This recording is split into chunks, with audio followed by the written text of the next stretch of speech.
What was your creepy unexplained experience as a child?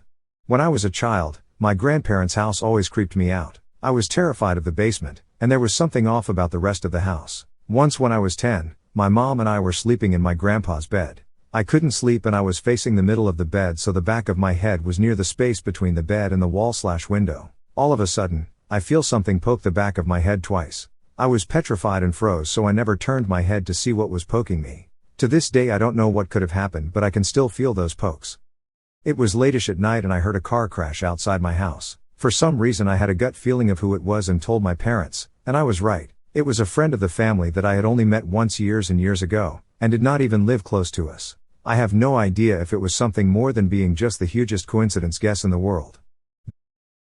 From 5 to 6 years old, I would see a shadow figure, perfect human woman shape, walk the walls in the night, back and forth. It really creeped me out that I would just put the covers over my head. I was an only child and my parents were in their bedroom. It was when I was still wide awake way before I got sleepy. So creepy.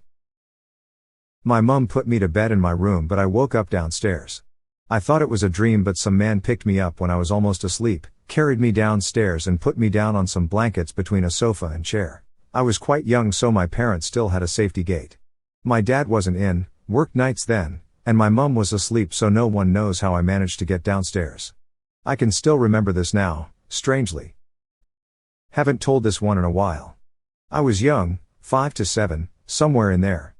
I was sleeping in between my parents for whatever reason. I woke up, I remember the clock reading around 4 a.m. There was something standing by the window, looking out into the front yard. It looked like a man in a brown wool robe, about 6 feet 4 inches or so. I started to stir and sat up in bed, and the thing turned and looked at me. Dear God, that face. Extremely pale white skin, lots of really pronounced wrinkles, and the face drooped like it was melting, down into a really pointy chin, almost similar to a scream mask but with all of the features of a living being. Its mouth was hanging open and its eyes were wide, almost like it was worried or frightened. It kept its gaze on me while it moved away from the window, in front of the bed, and out the open bedroom door. The second it exited the room, the lights turned on their own and both of my parents jumped up on either side of me, breathing heavily like they'd both just woken up from a nightmare. To be clear, I was fully able to move during this. I don't think it was sleep paralysis, but I'm not sure what it could have been other than some kind of demon or really fucking ugly ghost. I've never seen it since, but I can still picture it clear as day. I was out at our cabin in the remote mountainous wilderness of Colorado with my dad, and had to use the bathroom in the middle of the night. This necessitated a flashlight and shoes, because the outhouse was far away. There was no one but me and my dad for miles in any direction. So I thought. I suddenly heard voices in the distance and stopped in my tracks. It seemed to be coming from my right, deep in the woods in the middle of nowhere, a quarter of a mile from the road. Being 11 and unafraid of the world, I foolishly yelled, "Who's out there?" There was silence for a few seconds, then a shouted string of profanity so vulgar it terrified my virgin ears.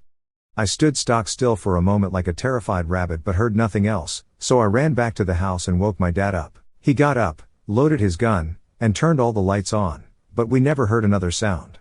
To this day, we have not seen or heard another person within 15 miles of the cabin.